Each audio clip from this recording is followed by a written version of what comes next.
네, 우리 같이 말씀 나누겠습니다. 하나님을 간절히 바라는 기도, 하나님을 간절히 바라는 기도라는 제목으로 말씀을 함께 나누겠습니다.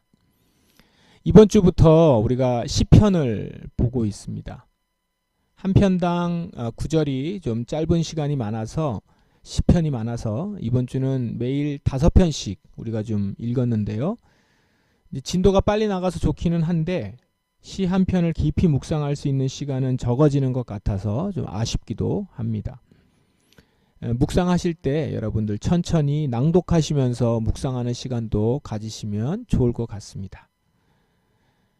이 시간에는 시편 25편을 함께 보도록 하겠습니다.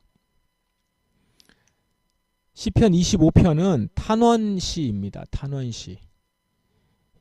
탄원시라고 하는 것은 여호와께 간구하는 기도문이라서 이제 이렇게 분류를 하는 겁니다.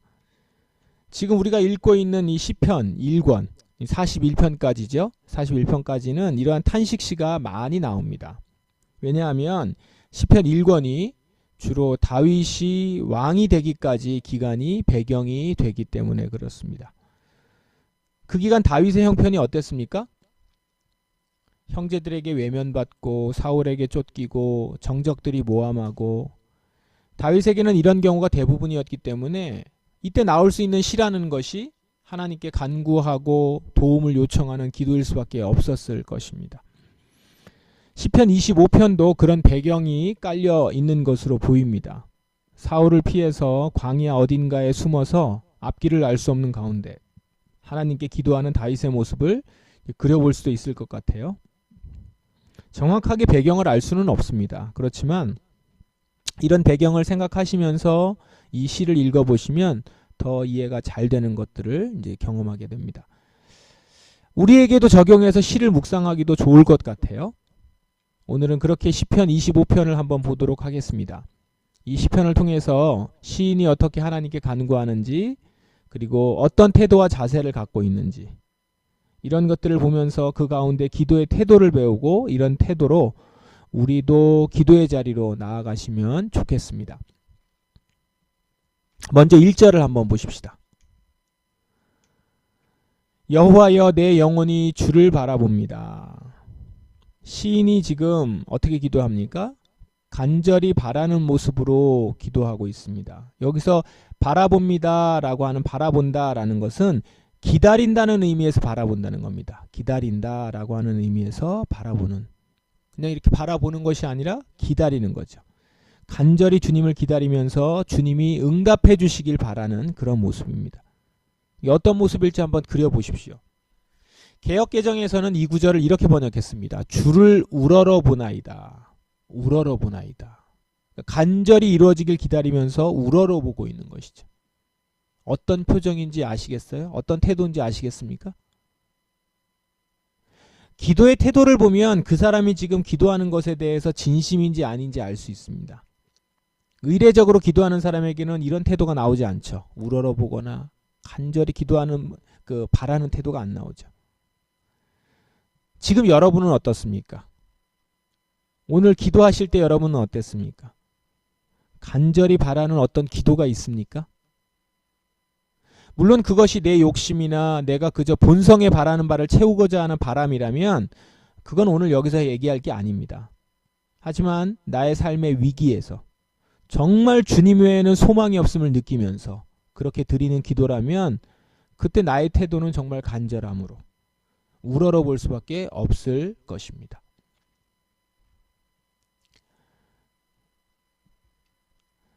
시인은 이 간절함으로 간청을 지금 하고 있습니다.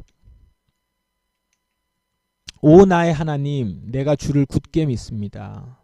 내가 부끄러움을 당하지 않게 하시고 원수들이 내게 으스대지 못하게 해 주소서. 개정 번역에는 내가 원수들이 내게 으스대지 못하게 하소서가 나를 이겨 개가를 부르지 못하게 하소서, 이렇게 되어 있어요. 자, 이 구절을 한번 보세요. 2절을 보시면 지금 시인이 어떤 상황인지 짐작할 수 있죠. 시인 앞에는 지금 원수가 있고요. 그 원수가 나를 눌러서 이기려고 하는 상황입니다. 그런 상황에서 시인이 할 수 있는 기도는 이것뿐입니다. 원수와 내가 같이 있는데 나는 부끄러움을 당하지 않게 하시고 원수들은 내게 으스대지 못하게 그렇게 해주십시오. 이렇게 이제 기도하고 있는 것입니다. 그런데 이렇게 기도할 수 있는 사람은 어떤 사람입니까? 하나님께 자신의 행함이 떳떳한 사람일 겁니다. 원수가 거짓으로 자신을 이기려고 해요. 나는 하나님의 사람으로 진실된 모습을 견지하려고 하는데 원수가 거짓과 불의로 나를 이기려고 한다는 거예요. 이때 우리가 기도할 수 있는 겁니다. 주님, 원수가 나를 이겨서 내가 부끄러움을 당하지 않게 하소서. 원수가 나를 이겨서 개가를 부르지 않게 하소서. 시인이 이렇게 기도할 수 있는 것은 바로 3절에 이 믿음이 있기 때문입니다. 주님께 희망을 두고 사는 사람은 누구도 부끄러움을 당하지 않을 것입니다. 그러나 까닭 없이 함부로 배신하는 자들은 부끄러움을 당할 것입니다. 이 믿음이 있기 때문에, 그리고 자신은 이 믿음대로 살았기 때문에 당당하게 기도하는 거죠. 원수는 까닭 없이 함부로 배신하는 자들입니다. 이들은 부끄러움을 당할 거예요. 비록 지금 시인은 어려움을 겪고 있으나, 다윗의 시라고 했으니까 이제 다윗이겠죠. 다윗은 어려움을 겪고 있으나 하나님 앞에서 떳떳한 자로서 주님께 호소하고 있습니다. 이렇게 기도하는 우리 시인 다윗은 여기서 멈추지 않습니다. 여호와여, 주의 길을 보여주시고 내가 가야 할 길을 가르쳐 주소서. 자, 보시면 지금 이 어려움을 해결해 주십시오 라고 하는 단순히 방어적인 기도가 아니라 적극적인 기도로 더 나아가죠. 내가 나아가야 할 방향을 가르쳐 달라는 겁니다. 지금 어려움을 피하는 것이 인생의 목적이 될 수 없다는 거예요. 원수가 지금 있고 원수 때문에 어려움을 겪고 있지만 그냥 원수의 어려움을 피하는 것, 원수를 피하는 것이 인생의 목적이 될 수 없다는 거예요. 원수가 나를 이기지 못하게 하는 것, 그거 자체가 기도 목적이 아닌 것을 지금 4절에서 보여주고 있습니다. 다윗의 목적은 뭐예요? 내 삶이 올바른 길, 주의 길을 온전히 걸어가는 것, 그게 목적인 거죠. 그런 데 있어서 원수가 방해하는 것인 거죠. 그러니까 지금 이 기도를 보면 이 기도야말로 주님을 온전히 의지하는 자의 기도입니다. 그저 어려운 일이 생길 때 그 일 해결하고자 하는 것, 한 번씩 어려운 일이 생기면 그냥 기도하는 그 정도가 아니라 나는 지금 주님의 길을 가고자 하고 주님의 길을, 주님께서 인도하시는 길을 따라가고자 하는데 원수가 방해하고 있고 원수가 나를 이기려고 하고 있으니 그것을 물리쳐 주십시오. 그리고 저는 주의 길을 보고 주의 길을 따라가길 원합니다. 이렇게 주님을 의지하면서 하는 기도인 것이죠. 그래서 정말 하나님을 온전히 의지하는 자는 어떤 삶이 하나님을 기쁘시게 하는 삶인지, 지금 이 시점, 괴로운 상황에 처해 있는 이 시점에서도 내가 가야 할 길이 무엇인지 가르쳐 주셔서, 주님이 가르쳐 주셔서 그 길을 온전히 걸을 수 있게 해달라, 이렇게 기도하는 것이죠. 그러니까 기도의 내용이 그대로 이 어떤 어려움에 처한 것에 대해서 방어적인 기도가 아니라 주체적으로, 그리고 주님께서 나한테 걸어가시길 길을 내가 찾고자 하는 적극적인 기도로 이렇게 나아간다라는 겁니다. 이렇게 기도하는 사람은 기도가 멈춰지지 않죠. 어려운 일이 생겼을 때만 그저 찾아오는 그런 사람이 아니라 꾸준히 계속 기도하면서 나아가거든요.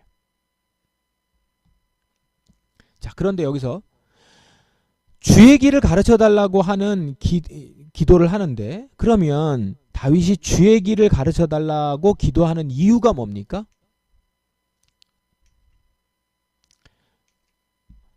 왜냐하면 주님은 나를 구원하시는 하나님이시기 때문입니다. 그러니까 주님께 주의 길을 가르쳐 달라고 기도하는 이유가 뭐냐면 주님은 나를 구원하시는 하나님이시기 때문이라는 거예요. 하나님이 구원하시는 하나님이시다. 자, 이렇게 표현한 것에 주목해 보세요. 주님은 나를 구원하시는 하나님이시기 때문에 내 길을 가르쳐 달라.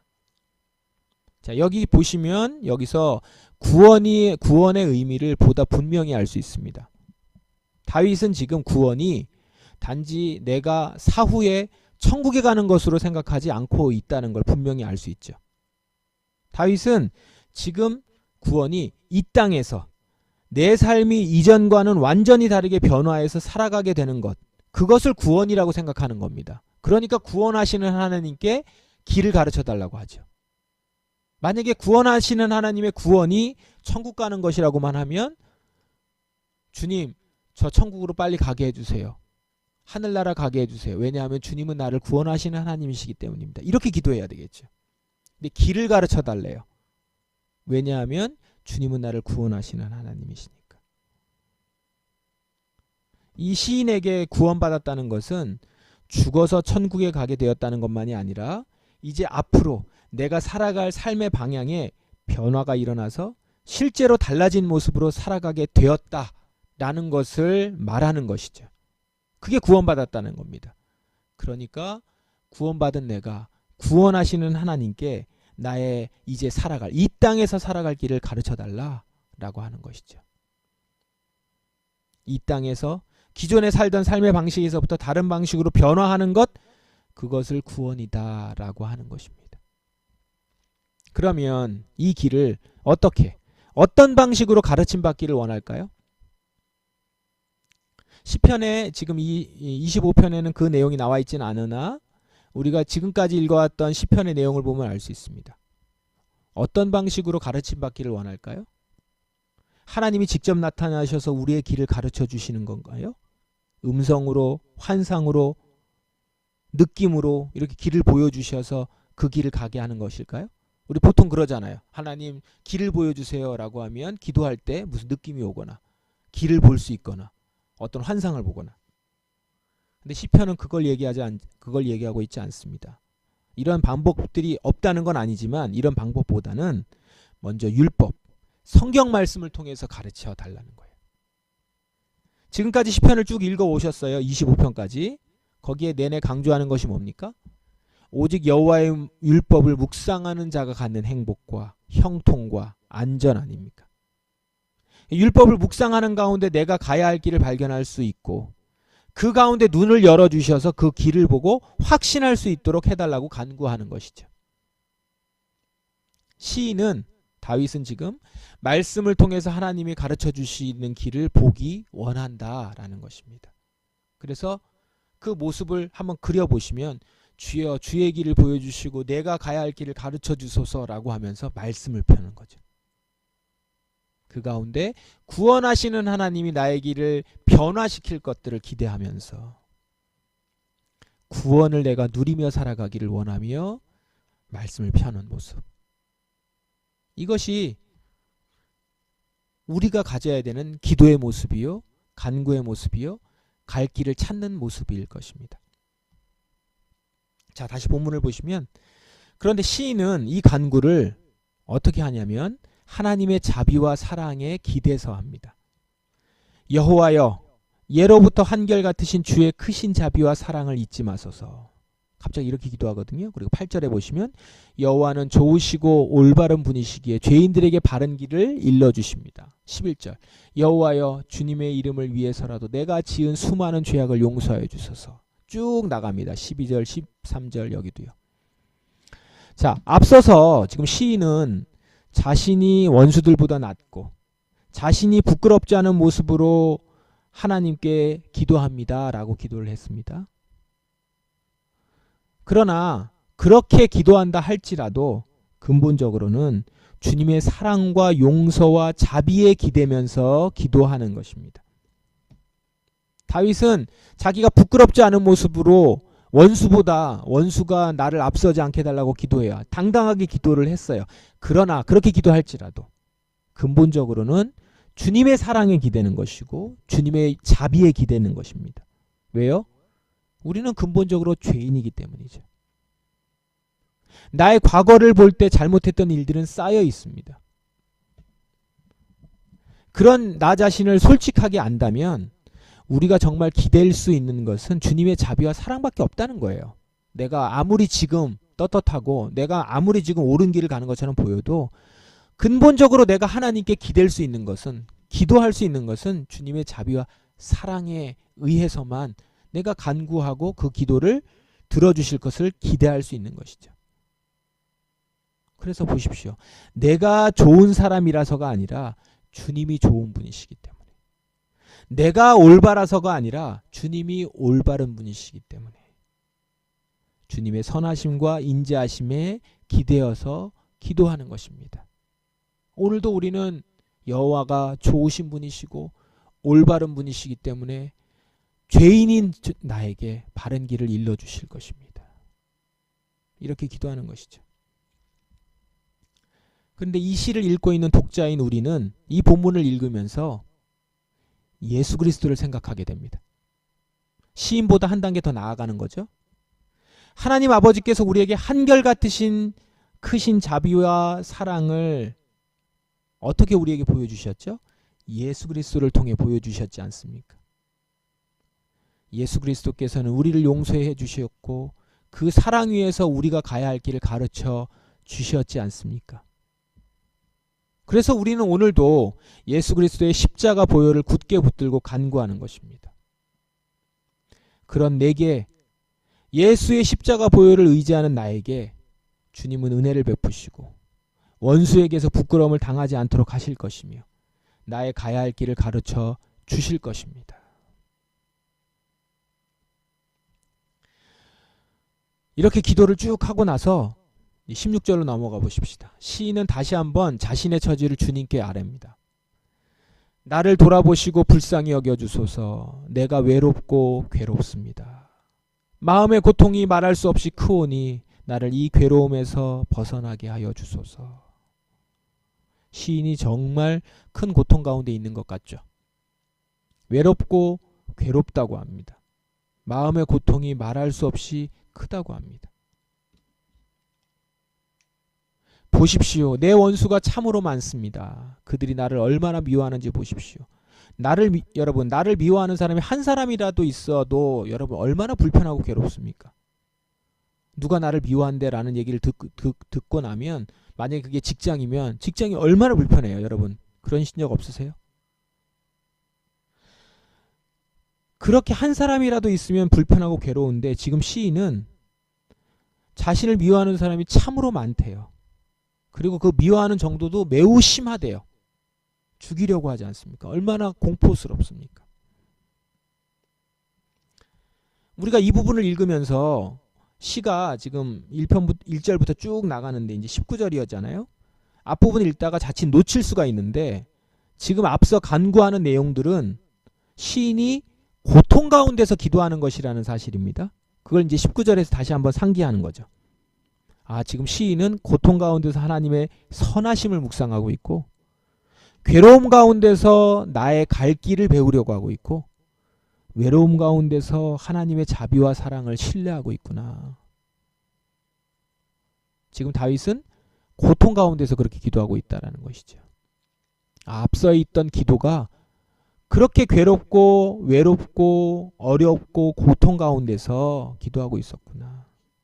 게다가 이렇게 기도하면서 끝에는 이렇게 구하죠. 순수하고 올바르게 살겠습니다. 나를 보호하여 주소서. 나의 소망이 오직 주님께 있습니다. 이 21절을 딱 보면서 이런 느낌이 들었습니다. 시인은 이미 기도 가운데서 승리하고 있구나. 고통 가운데서 기도를 시작했지만 이미 승리하고 있구나. 아직도 고통 가운데는 있지만 그의 영혼은 이미 고통에서 헤어나와서 하나님의 뜻 가운데 살아가는 길로 가고 있구나. 이처럼 믿음의 사람들은 기도 가운데서 승리하고 있는 겁니다. 그러니까 우리가 기도하는 가운데서 여전히 고통 가운데서 어려움 가운데서 이런 긴장과 갈등 관계가 있는 가운데 하나님께 엎드리는데 주님 앞에서 온전하게 기도하는 자들은 기도 가운데서 이미 해결함을 봐요. 그리고 승리를 맛봅니다. 그리고 이미 기도 가운데서 하나님께서 나를 어떤 방향으로 가게 하실지를 내가 기도하면서 깨닫게 되죠. 그래서 21절에 순수하고 올바로 살겠습니다. 순수와 올바름 가운데 있게 하소서 이거거든요. 그러니까 순수하고 올바르게 내가 살겠습니다. 내가 그렇게 살도록 나를 붙들어 주세요. 어렵지 않게 해주세요. 고통받지 않게 해주세요. 원수가 아예 싹 사라지게 해주세요가 아니에요. 내가 어떤 상황이든지 순수하고 올바르게 살겠습니다. 나를 지켜주소서. 그리고 나의 소망은 주님께 있습니다. 이 세상에 있지 않다는 거예요. 그리고 놀라운 것은 기도가 여기서 그치지 않습니다. 오 하나님, 이스라엘을 모든 고통과 괴로움에서 건져주소서. 마지막에 시인은 전체 이스라엘을 위해서 기도하죠. 시작은 자기 자신을 위한 기도였어요. 그러나 끝은 전체 이스라엘을 위해서. 고통에서부터 시작했는데, 자기 고통에서부터 시작했는데 자기 고통에 머물지 않고 이 공동체의 고통을 돌아보는 기도로 나아가는 것이죠. 아픔을 겪는 사람이 다른 일을 생각할 겨를이 어디 있냐고 생각할 수 있지만, 기도 가운데서 하나님의 바른 길을 구하는 가운데서 시인은 자신의 아픔을 통해서 다른 이들의 고통과 괴로움까지, 거기까지 생각하는 데까지 나아간 것입니다. 괴로움 가운데서 이스라엘의 중보 기도자가 되었고요. 왕과 같이 민족 전체를 책임지는 자리에 서게 된 것입니다. 이렇게 벌써 기도했죠? 다윗은 이렇게 기도하듯이 정말 왕이 되잖아요. 왕과 같이 민족 전체를 책임지는 자리에서 기도자로서 먼저 서고 있는 것입니다. 이게 바로 기도의 힘이고요. 기도하는 이들의 능력입니다. 오늘 시편을 우리가 보면서 다시금 소망합니다. 저와 여러분, 이 기도 가운데서 이렇게 성숙해져 갔으면 좋겠습니다. 우리의 기도가 이렇게 깊어져 가면 좋겠습니다. 고통과 어려움, 아픔 가운데 있는 분들, 이런 상황이 진정 주님께 나아갈 시간입니다. 이 어려움을 지나고 나서 그제서야 기도하고 말씀 보는 게 아니고요.